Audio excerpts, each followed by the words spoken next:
समाज के लिए ये जगह आप लोगों ने बनाई है। मैं सतगुरु रविदास महाराज और परमात्मा के चरणों में प्रार्थना करता हूँ कि जो ये आपकी मनोकामना है, जो आपने विचार समाज के लिए करकर ये कार्य कर रहे हैं, तो आपका कार्य यशस्वी हो, ऐसे मैं सतगुरु रविदास परमात्मा के चरणों में प्रार्थना करता हूँ।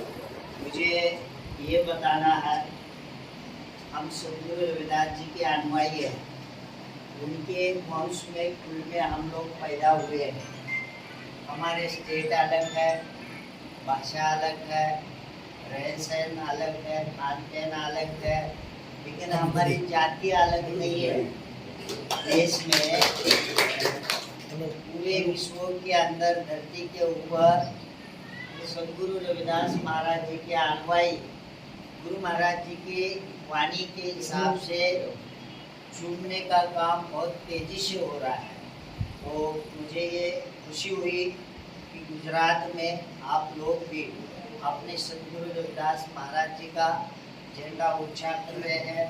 रही बात आप लोग रविदासा मिशन या धर्म के बारे में, अगर आपके लोगों के मन में कुछ ये होगा कि हम तो हजारों साल से इस कल्चर को मानते हैं और ये महापुरुष बता रहे हैं कि भाई हमारा धर्म रविदासा है, तो उसमें आपको समझने की ज़रूरत है। हम कोई गलत काम नहीं कर रहे हैं। हम सिर्फ फोटो को देखना नहीं है, फोटो को पूजना नहीं है, या मूर्ति को देखना नहीं, मूर्ति को पूजना नहीं है। हम सतगुरु रविदास जी की जो वाणी है, जो विचार है, उसको समझना हमारा सबसे पहला धर्म बनता है, सबसे पहला। क्योंकि हम लोग आस्था से, धर्मों के नाम से लगभग रविदासा लोग 5 धर्मों में बट चुके हैं। आपको 5 धर्मों में, यानी हिंदू में भी चमार है। चमार बोलना यहाँ गुनाह तो नहीं है ना? नहीं लगता है। सब रविदासी है। हिंदू में भी चमार है, क्रिश्चियन में चमार है, लिंगायत में चमार है, बौद्धों में चमार है, सिखों में चमार है। ये जो है आस्था से हम बट चुके हैं। आस्था से बटना के कारण हम जुड़े नहीं है, एक नहीं है।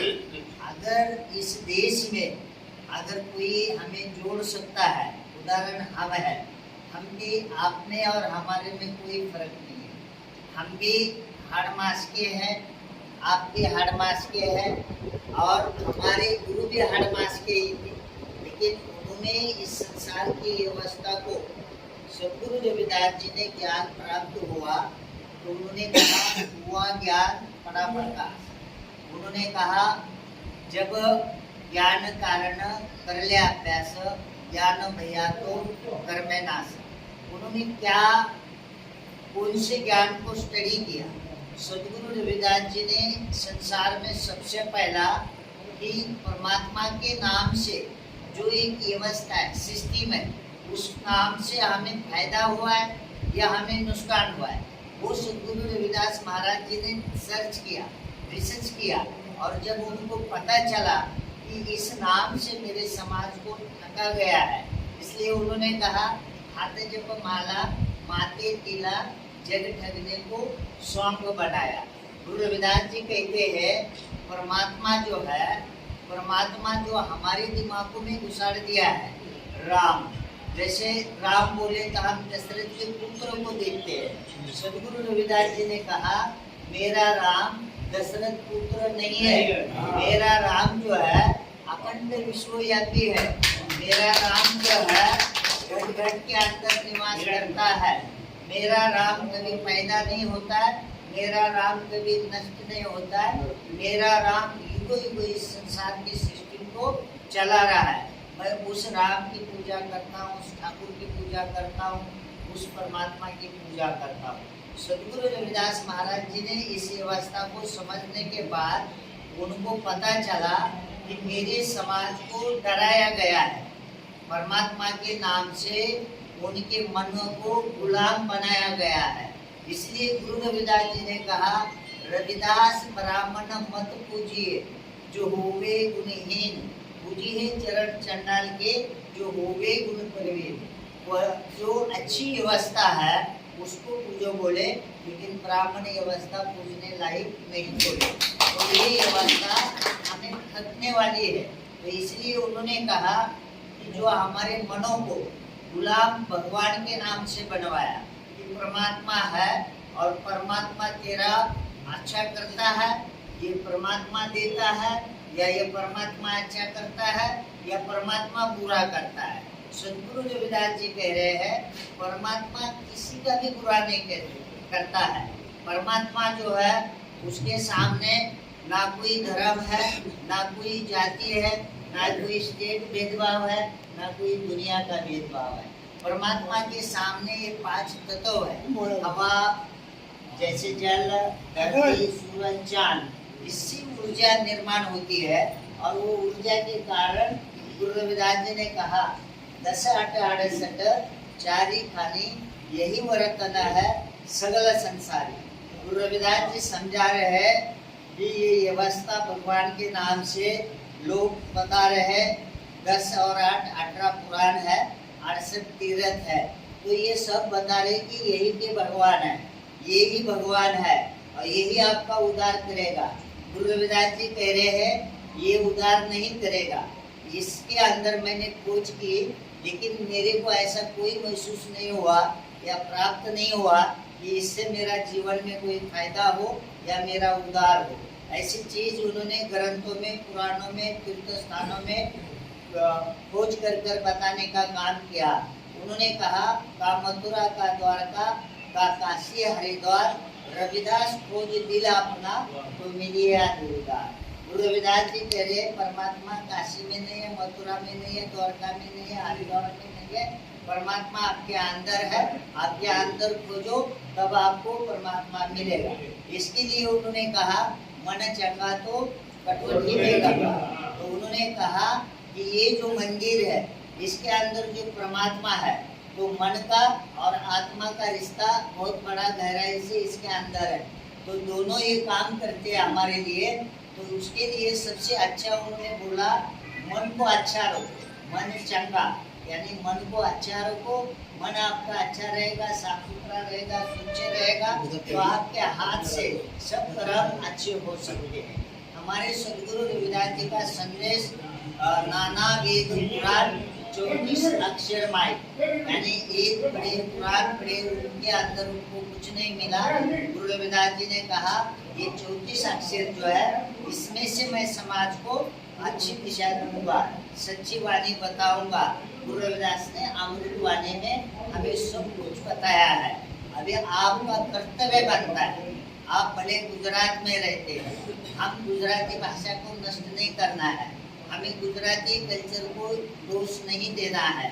हम चाहे कहीं भी किसी भी स्टेट में रहे उसके साथ मिलजुल के रहे, लेकिन जो अपना कुल देवत, अपने इष्ट देवत, जो अपने सदगुरु रविदास जी है, उनका जो संदेश है उसको समझना पूरी दुनिया के रविदासा को बहुत महत्वपूर्ण है। और आज से हम लोग गुरु रविदास को जानो, पहचानो, मानो। जब तक आप गुरु रविदास को मानेंगे नहीं, जानेंगे नहीं, पहचानेंगे नहीं और उसको मानेंगे नहीं, तब तक आपकी एकता नहीं होगी। जब तक आप दुनिया के रविदासा लोग एक नहीं होंगे तब तक आपका उद्धार नहीं होगा। इसलिए आस्था और धर्म आपको जोड़ के रख सकता है।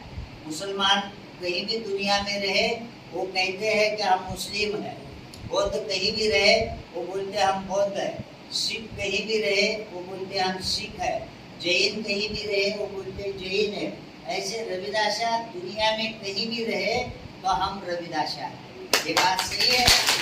आज से ये मेरा अभी समय कम है, आज जैसे जहाँ जहाँ मुझे बोलने को मिलेगा वहाँ वहाँ मैं आपको संदेश उपदेश दे दूंगा।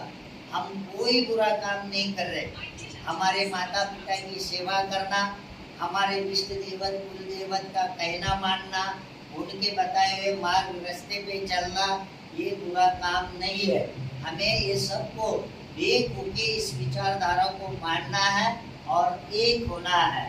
सदगुरु रविदास जी की वाणी अमृत वाणी के हिसाब से अभी मैंने विनोद भाई ने बहुत अच्छा लगा मेरे को यहाँ बुलाया। बुलाने के बाद उनके मन में आया कि भाई मैं बिल्डर हूँ या मैं उद्योगपति हूँ, मैं कोई बिजनेस कर रहा हूँ, तो कोई भी मुसलमान रहेगा तो उसके कुरान को लाकर उनके हिसाब से, मौलाना के हिसाब से पूजा करवाएंगे। अगर क्रिश्चियन होगा तो पादरी को बुला के बाइबल के हिसाब से वो पूजा करेंगे। अगर सिख होंगे ग्रंथ के हिसाब से उनके पार्टी को बुला के पूजा करेंगे। आज विनोद भाई ने जो काम किया है कि मेरे रविदासिया समाज के गुरु को बुलाकर मेरे गुरु रविदास महाराज के वाणी के हिसाब से मैं मेरी पूजा की शुरुआत करूंगा, वहाँ की विधि करूंगा और फिर मैं कार्य शुरू करूंगा। तो मुझे खुशी हुई, उस हिसाब से मैं यहाँ आया हूँ।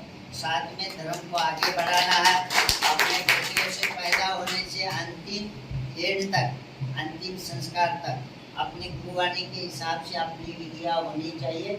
हम लोगों को ब्राह्मणों को बुलाना नहीं चाहिए। अपना धर्म अपने गुरु को संदेश दे रहे, उपदेश दे रहे, उस हिसाब से चलना चाहिए। देश में, दुनिया में हम चाहते हैं थोड़ा बहुत एक भेदभाव सभी जगह है। आपका भेदभाव होता है, ये भेदभाव धर्म में, समाज के कार्य में और गुरु के चरणों में कभी इसमें नहीं लाने का, भेदभाव को बाहर रखने का।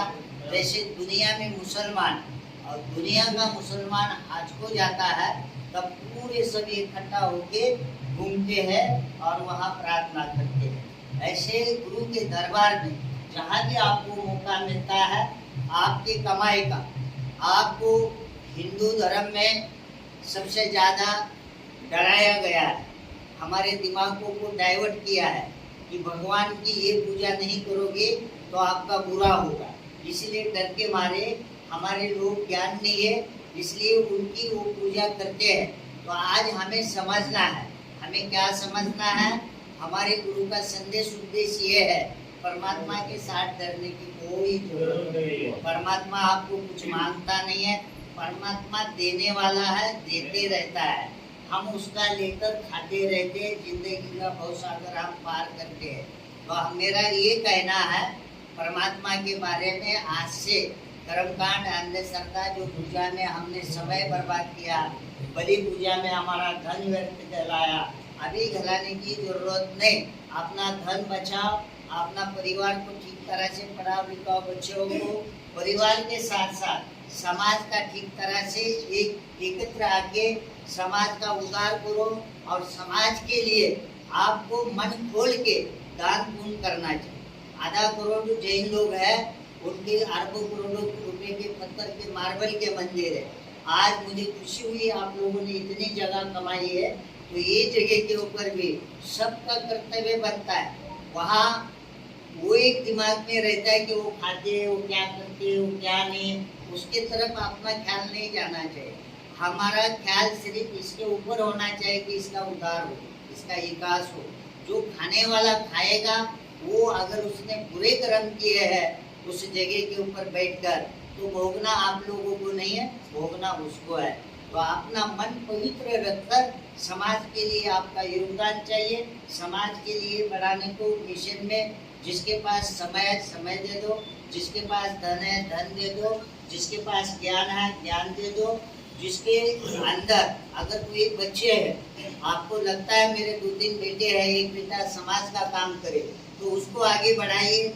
अगर जो रिटायर लोग हैं उनको लगता है कि मेरा काम घर से पूरा हुआ है, तो मैं मेरे समाज के लिए, धर्म के लिए, गुरु के प्रचार के लिए उन्होंने घूमना चाहिए, प्रचार करना चाहिए, समाज को जोड़ने का काम करना चाहिए। तो ये संदेश मेरा आप लोगों को है।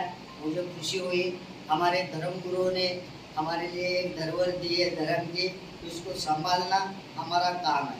पहला धाम हमारा पवित्र काशी बनारस में है। दूसरा हमारे धर्म गुरु 108 संत निरंजन दास महाराज जी बल्ला डेरे में बैठते जालंधर में, वहाँ है। प्रचार के रूप में तीसरा पीठ पूना में है। तो ये सभी फंक्शन होते हैं इनके। 6-7 दिसंबर पूना में होता है, माघ पूर्णिमा का बनारस में होता है में, और बल्ला में तो 5-6 फंक्शन होते हैं। तो आपको यहाँ जाना चाहिए। जाने के बाद, देखने के बाद आप लोगों को पता चलेगा। और वो जो उधर हो रहा है वो आप सब लोगों को जो गुजरात के अंदर रविदासा लोग एक होंगे, आपको समाज के लिए गुरु का प्रचार करो। एक ही शक्ति है, अगर हमें कोई जोड़ सकता है तो सदगुरु रविदास एक ही शक्ति है। समाज में अगर हमारे लिए भले का काम किया है, बाबा साहब ने, काशीराम साहब ने किया है, उनको भी समाज व्यवस्था पे मानो पूजो और धर्म धार्मिक व्यवस्था में सदगुरु रविदास जी को मानो। ये सब अपना होना चाहिए। अपने लोग सत्ता में भी होना चाहिए। अगर हमारे लोग सत्ता में नहीं